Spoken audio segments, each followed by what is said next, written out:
What kind of projects do we do underneath the Brush with Kindness program? Well, our primary goal is to help low-income homeowners maintain the exterior of their houses and property. So we clean yards, trim brush, paint houses, fix sidewalks, build porches, rebuild porches, rebuild storm windows, do a little bit of landscaping, that kind of thing. What have homeowners said to you when they've been chosen and realize that we've been able to help them? What kind of reaction have you had from them? They've been very grateful and pleased. They're just happy as the dickens that stuff that they have been allowing to slide as far as their outside maintenance goes for a long time because they couldn't afford it. What a Brush with Kindness does is solicits funds from our donors in the 2 counties and use those funds to pay for the materials that we have to use to repair the houses or whatever. The homeowner agrees to paying for the materials on a no-interest loan,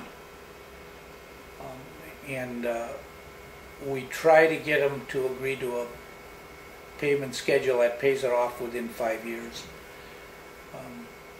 The object is to get some of the money back and get it rolling into future projects.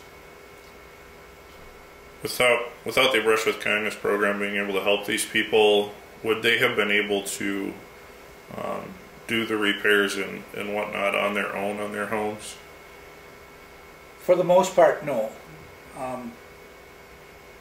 Some of them are elderly and not as spry as they need to be to do some of the things they were doing. For instance, painting their house. They'd never get off the ground on a tall ladder and paint their house.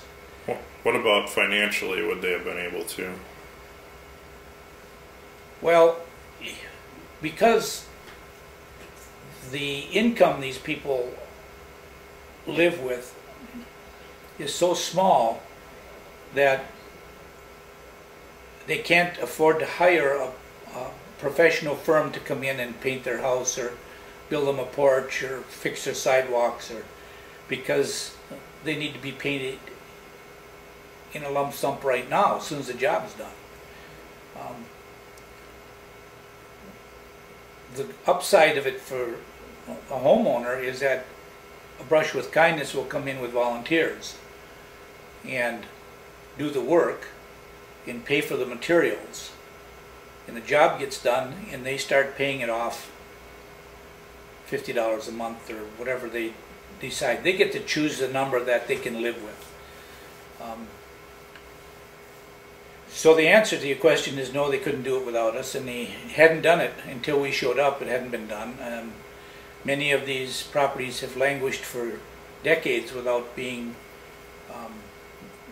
taken care of.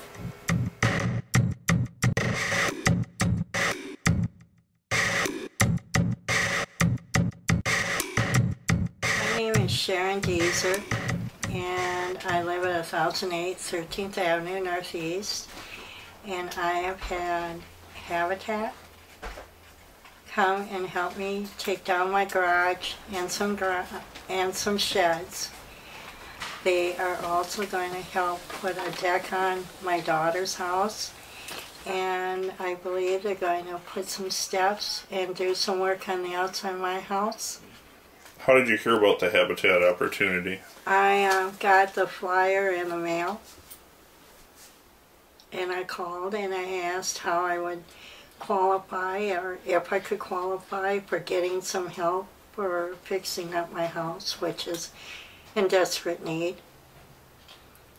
And how's your experience been with Habitat so far? I would say it's great. I would say people said they would come and help me, and they've done that.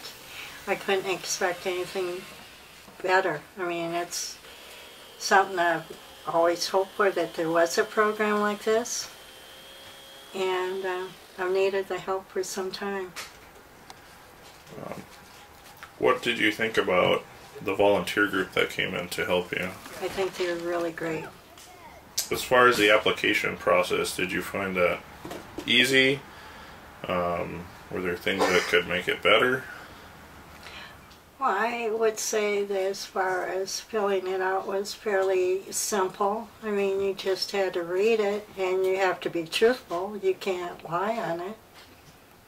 If Habitat didn't have this program to help you out, you know, through moving your outbuildings and other things like that, how would you have gone about being able to fix those problems, or would you have been able to? I would not have been able to. I would have had to, since I didn't know the program was existing, I was just hoping maybe a tornado would take the garage down. Is there anything else you'd like to share with other people who might be in your same situation? I would say just don't give up. Habitat works. You just need to fill out the paperwork, be patient, follow the guidelines, and it's just time, and it will happen.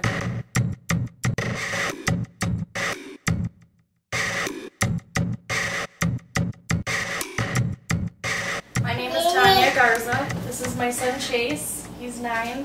And this is my son Talon. He is 10 months. And then we have my boyfriend Alan, but he's not here today.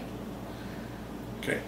And why don't you tell us a little bit about how you found out about the Brush with Kindness program with Habitat for Humanity Freeborn-Mower?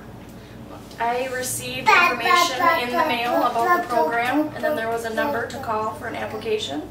So I called for an application and sent that in, and then Tom Hagen called me, and I had an interview with him and kind of got things started. Actually, I applied last year, but I wasn't able to, because of supplies and stuff, start until this spring, but it worked out good.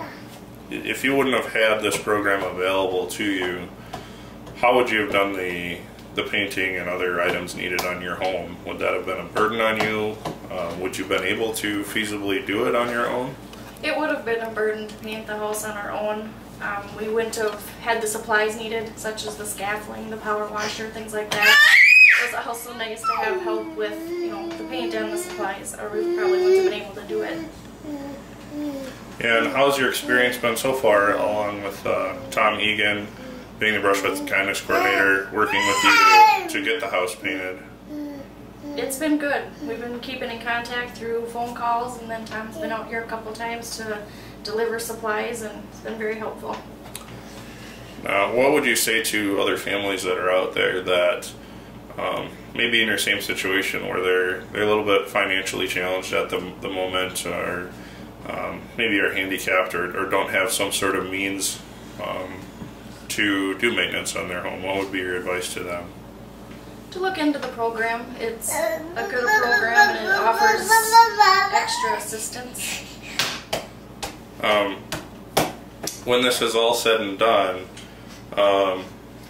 knowing that you didn't have any volunteers to help you, how would having volunteers make your experience different? Oh, it would be a lot different. It's taken us a long time.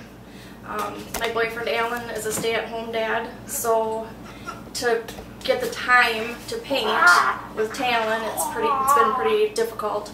I actually took a week's vacation so that I could help him, and then also watch Talon so that he could do some. So it's been, I think, a couple-month project already. Why don't you go play? My ear. So, essentially, not having volunteers to help you paint the house, you know, Brush with Kindness was sort of meant to do a project in one day. It actually took time away from your work, which would have been income you would have had, and And I imagine too for Alan, I know he's been searching for work, that probably takes away time there too. Right. And he's enjoyed painting. He did tell Tom in the beginning that he would definitely help out with the project. So. Is there anything else you'd like to say about Habitat for Humanity, or anything you could say about people that might want to volunteer, or somebody that would like to maybe sponsor a family, and that sort of thing? I think Habitat for Humanity is a good program. It is nice for people that have lower income, so that they get the opportunity to either buy a home or have help with the home that they are buying, such as me with the painting. So it's a good program, and I think it would be nice to have more volunteers. Like I said, it's been a lot, you know, if we could have done it in one day, it would have been nice. I think it was kind of an overwhelming project for Alan. But still, like I said, I'm very happy to have had this opportunity, and it's a good program.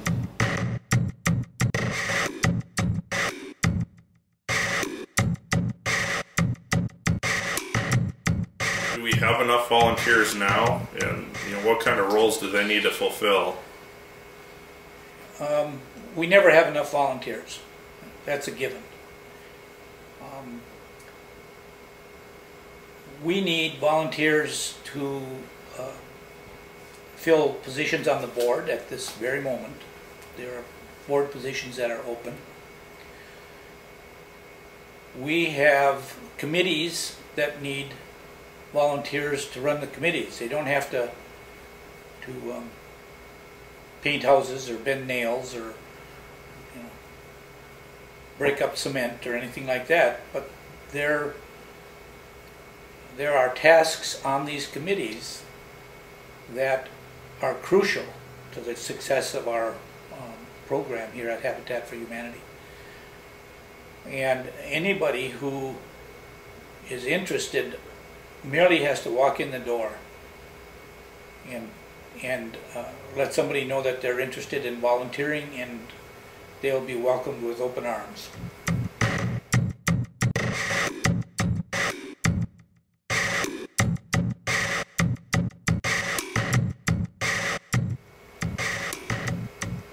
What message do you have for people who may be out there that are in a situation that could either use a house or might need some work done on their home? What is your advice to them if they need that help and they don't think that they could pay for it themselves? Well, as far as the Brush with Kindness goes, small payments stretched over a long time will get what they need done in their house. What's the first step that they should take, though, in order to see if they're qualified? Call the office as soon as you hear this and tell them what you need, and they will have somebody get back to you and tell you what the next step is. The paperwork, the backgrounds checks, the things like that. It's easy.